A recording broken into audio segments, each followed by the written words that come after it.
Hey guys, this is SpellShot62 here, and I will be presenting my first versus video. So, since it's my first, don't really expect this to be a good video, you know. So for this matchup, we have Darth Maul from the Phantom Menace versus Darth Maul from the Clone Wars.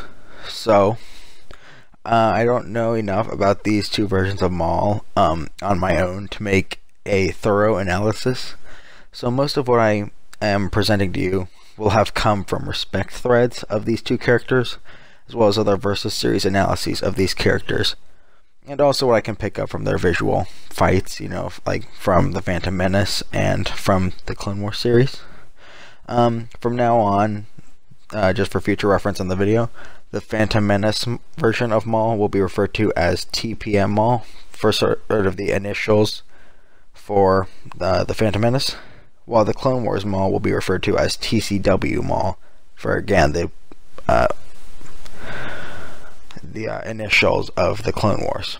All analyses are going to start off with the Phantom Menace Maul, then transition to the Clone Wars Maul. If you guys disagree with the verdict, make sure to leave a comment down below. With all that out of the way, allow me to present to you the Phantom Menace Maul versus the Clone Wars Maul. Let's begin. Let's start by comparing their physical attributes. Darth Maul was a Dathomirian Zabraki male who was about 22 years old at the time of the Phantom Menace, and was in insanely good shape.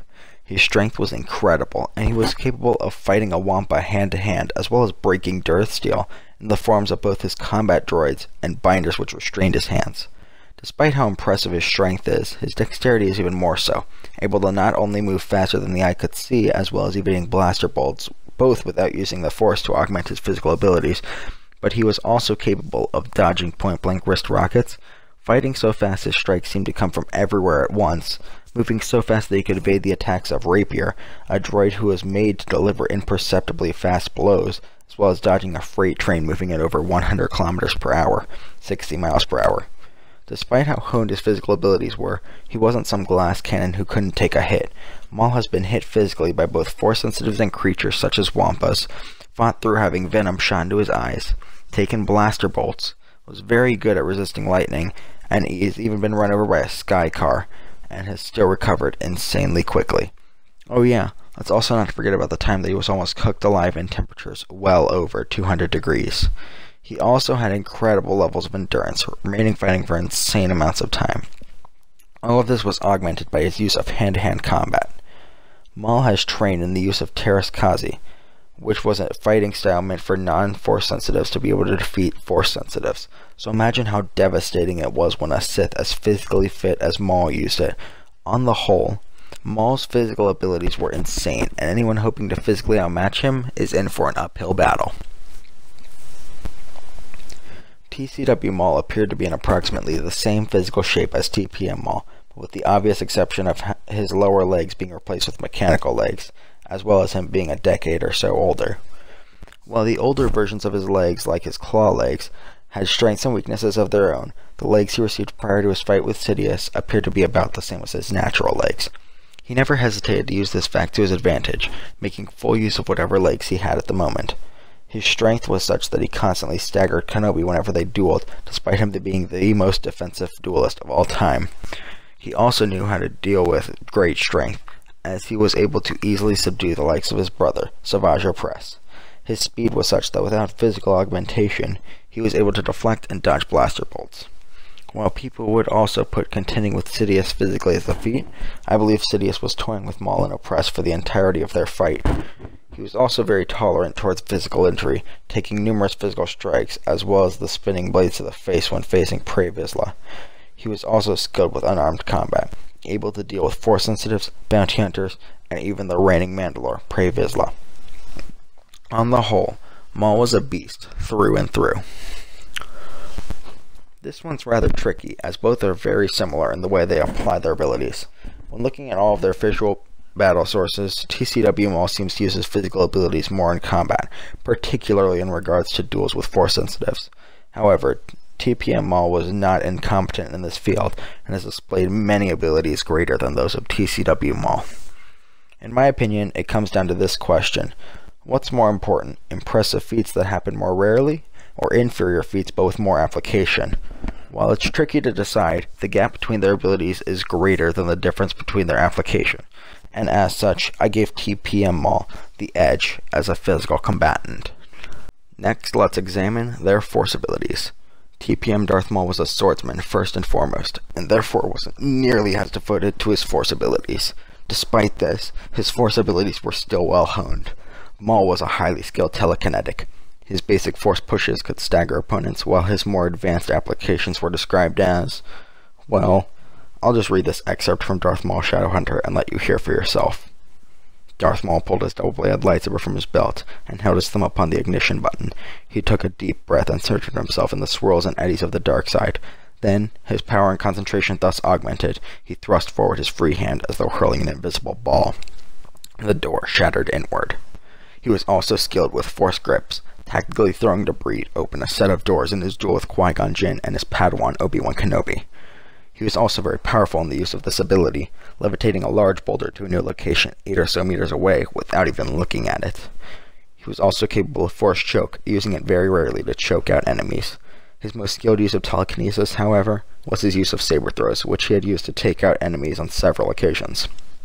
However, he always preferred a physical victory, and was therefore unwilling to use the Force, seeing it as a desperation tactic. He was also skilled with Force Rage and Force Scream. Force Rage allowed him to bolster his fighting methods and physical abilities at the expense of most of his tactical viability. His Force Scream was so effective that if he had used it after one of his failed sparring matches, it was described that it would have brought the barracks down around him. Telepathy is a non-issue, so I won't even cover it, neither is Force Stealth and Awareness. Maul was incapable of using Force Lightning, but as stated before, he did know how to resist its effects. Maul also had a slight amount of skill with his use of Force Healing, and was able to heal himself from minor injuries, although this would take a fair amount of time, and thus wouldn't come into effect here. But it is telling that a Darksider such as Maul was capable of Force Healing. He was also capable of defending himself against the force attacks of low-level Force wielders. On the whole, while Maul had minimal abilities at his disposal, he knew how to use his abilities effectively. While TCW Maul was similarly a duelist first and foremost, he was much more willing to use his abilities than his former self. While he had basically the same amount of skills with all the abilities TPM Maul had at his disposal, basic telekinesis, grips, rage, and shields, he used his powers with much more power than his counterpart. During a duel with Obi-Wan Kenobi, after his opponent had literally disarmed his brother, Savage Opress, Maul used a rage-empowered force push so powerful it was capable of not only throwing the Jedi back, but also tearing part of the cave that they were in down enough to separate them from their opponent, and prior to this, he was able to force grip Kenobi and throw him against a wall to corner him.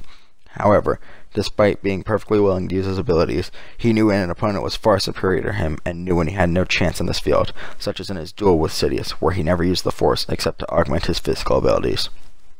On the whole, TCW Maul used the Force as a blunt instrument, no reference, minimal precision, but maximum power.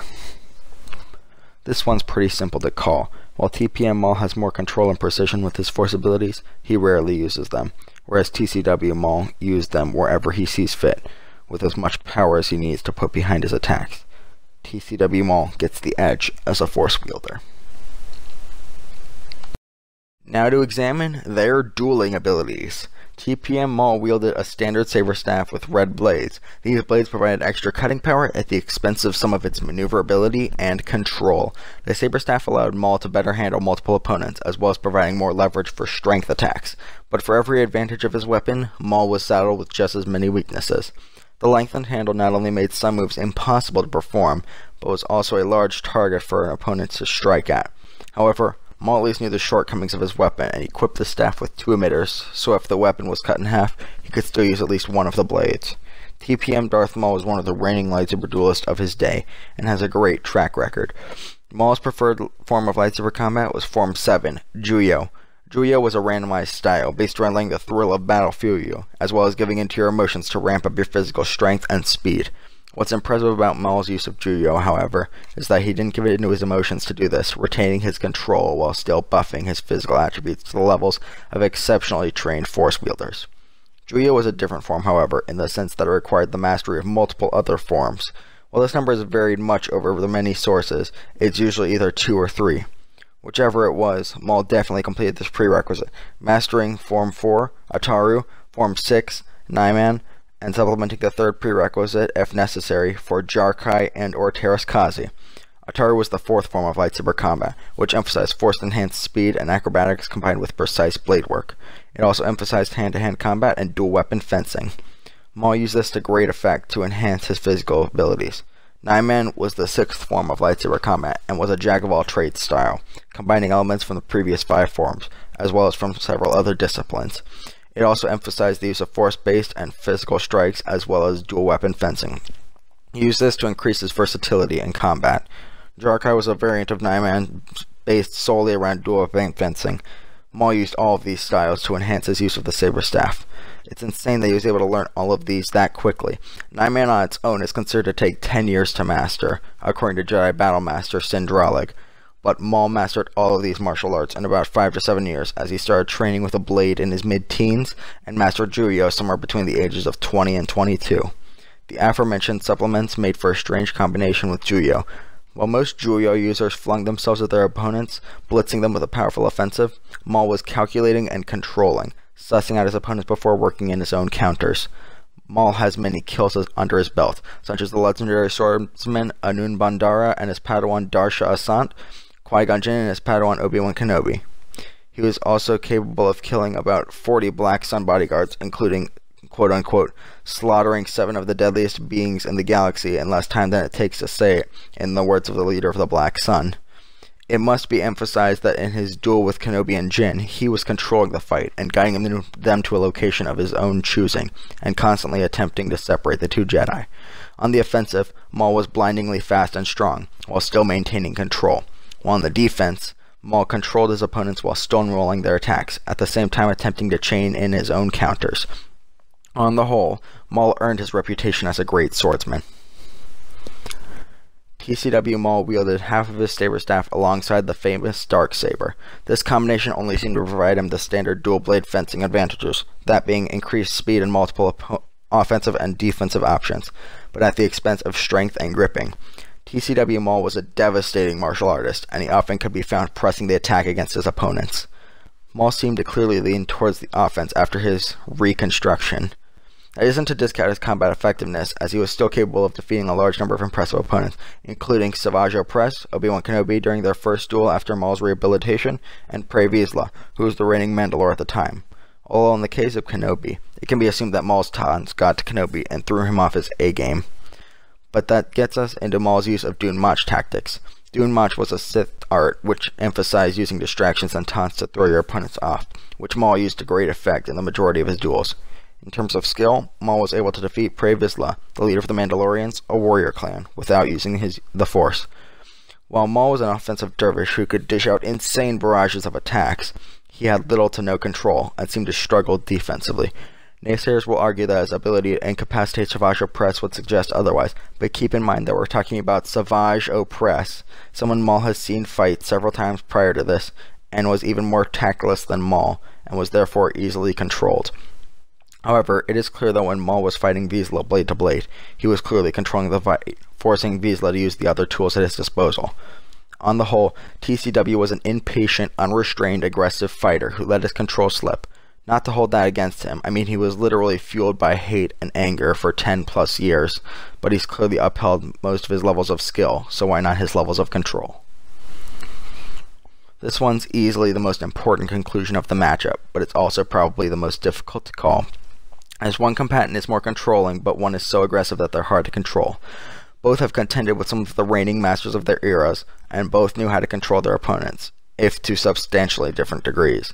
I will give TCW Maul the edge in terms of weaponry, as dual blades are perfectly optimized to take on a saber staff, but this is a non-issue as both know how to deal with each other's weapon types. I believe that in a head-on, no-holds-barred duel to the death, TCW Maul would emerge victorious, but TPM Maul wouldn't allow the fight to devolve into such a brawl, as he knows how to avoid head-on collisions. Due to this factor, I'd have to give TPM Maul the slight edge as a duelist, simply because he's retained a much higher level of control than his opponent. And now, the verdict. This is a very close engagement which could go either way. To recap, TPM Maul got the edge in physicality and dueling, while TCW Maul got the edge in force abilities. Let's set up this fight. Let's say it takes place in the Utapau Docking Bay.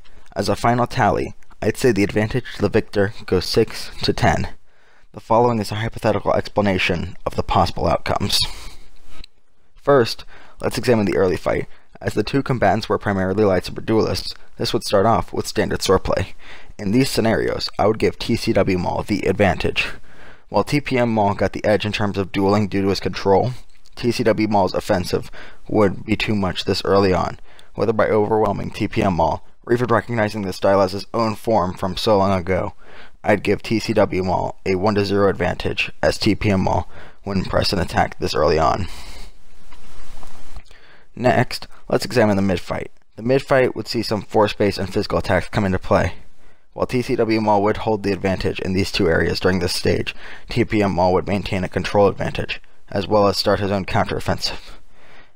As such, I'd give the pair a 2-2 split for the mid-fight, as both have aspects the other would struggle to adapt to immediately. However, I think this fight is most likely to end in the late fight, with TPM Maul gaining a substantial advantage. TCW Maul would lose all remaining control and cut loose, allowing TPM Maul to much more easily control his foe, as well as much more easily press an offensive advantage with his physical and dueling abilities. Even if TPM Maul still can't defeat TCW Maul outright, and this turns into a war of attrition, TPM Maul's style is much more maintainable and energy efficient. The only late fight advantage TCW Maul would have would be if he can cut TPM Maul's saber staff in half, but even so, I think TPM Maul can recover. Therefore, I'd give TPM Maul a 4-1 advantage in the late fight. And thus, with a 6 to 10 majority, I declare TPM Darth Maul, the assassin, the victor. Well guys, let me know what you think. Don't forget to vote on the poll and comment on future videos, as well as who you think would win this fight. By the way, I'm sorry Antoine for basically stealing your entire format. I didn't know how to approach this on my first go. Please don't sue me. Anyway, I still don't have an actual outro. Even that I kind of stole from Antoine. I always said peace, love, may the force be with you, and all that kind of crap. But yeah, just I'll have to think of an official outro in the future. But bye guys.